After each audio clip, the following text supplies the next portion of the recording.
Le père de Leroy Sané brise enfin le silence après la bagarre avec Sadio Mané, un arbitre sauvagement tabassé au Cameroun. Bonsoir à vous, chers amis téléspectateurs d'Afrique Sport. C'est un plaisir de vous retrouver dans votre journal du soir, le récapitulatif des informations sportives de la journée. Mais avant de débuter, abonnez-vous sur cette chaîne pour ne rien rater de l'actualité. Et n'oubliez pas d'activer la cloche de notification. Chers amis, nous allons débuter ce tour de l'actualité avec le basketball, la FIBA qui donne une information de taille. Il s'agit de l'organisation de la Coupe du Monde masculine 2027. Oui, l'instance de basketball a donné l'information ce vendredi et c'est le Qatar qui va organiser cette Coupe du Monde de basketball. Mais il faut rappeler que le Qatar a déjà organisé la Coupe du Monde masculine de football. Après cette Coupe du Monde de football, la FIBA a réagi et a permis aujourd'hui au Qatar d'organiser à nouveau une autre Coupe du Monde. Cette fois-ci, c'est la Coupe du Monde de basket. Et pour le basketball féminin, la Coupe du Monde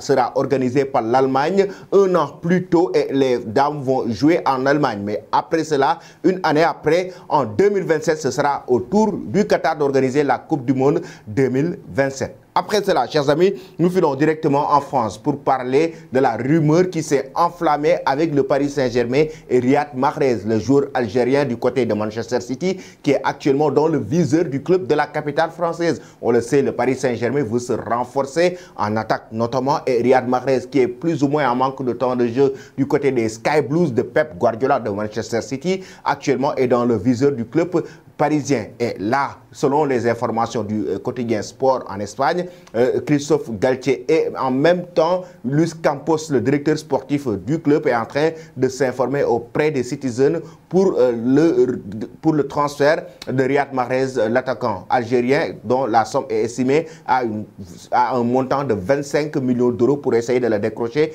du côté de Manchester City. Pensez-vous, chers amis, que Riyad Mahrez, l'attaquant algérien, doit rejoindre le PSG ou rester chez les Sky Blues de Pep Guardiola? Justement, parlant même de cette équipe de Manchester City, Pep Guardiola avertit ses joueurs, oui, en Angleterre, parce qu'on sait que la Premier League, la lutte est actuellement entre Manchester City et les Gunners d'Arsenal. C'était la finale il y a de cela quelques jours et Manchester City a sévèrement battu cette équipe d'Arteta, et raison pour laquelle actuellement avec 2 matchs en retard, Manchester City est en pole position de remporter la Premier League. Mais ce n'est pas du tout fini, du mois où l'entraîneur de cette équipe de Manchester City, Pep Guardiola, avertit carrément ses joueurs et estime que ce n'est pas encore du tout fini, du mois où à tout moment il pourrait y avoir surprise concernant cette Premier League. Je connais parfaitement Mikel Arteta et les joueurs le savent. Arsenal n'abandonnera jamais. L'un des vrais objectifs d'Arsenal est atteint, la participation à la Ligue des Champions la saison prochaine, et ils n'abandonneront pas, a déclaré aux journalistes Pep Guardiola, l'entraîneur de cette équipe de Manchester City. Il poursuit pour dire quoi?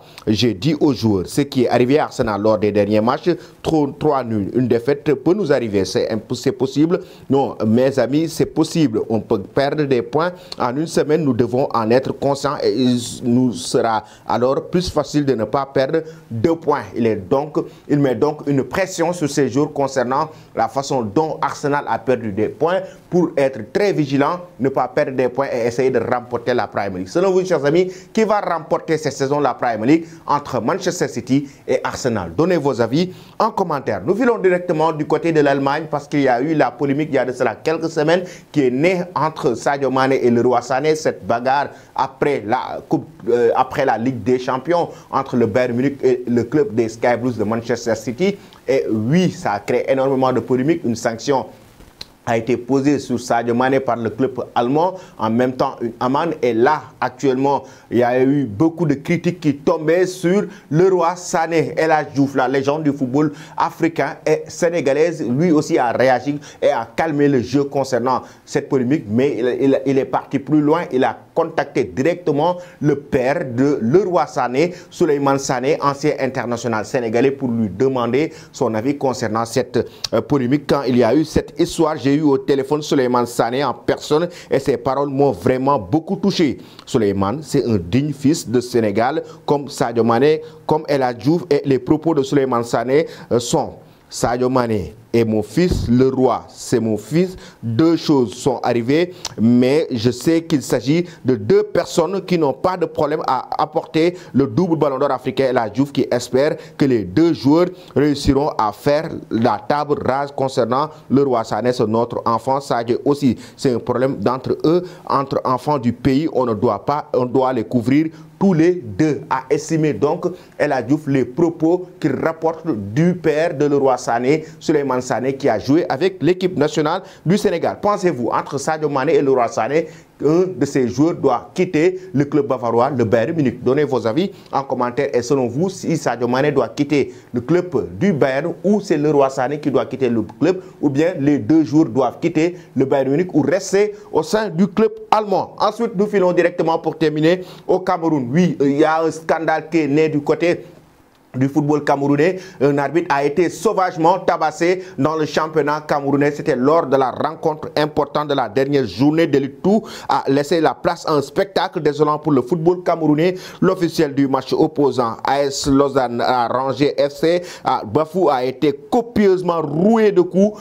par les supporters. Après la rencontre, chers amis, les arbitres des championnats professionnels camerounais vivent un sale temps depuis le début de la saison sportive 2022-2023. Ça, ce sont les propos de Camfoot, nos confrères. Ce jour encore, le héros du sifflet ont passé un sale quart d'heure sur les pelouses de MTN Elite, tout précisément au stade annexe d'Olembe du côté de Yaoundé, au cours d'un match déterminant opposant AS Lausanne de Yaoundé qui lutte pour la montée en l'élite.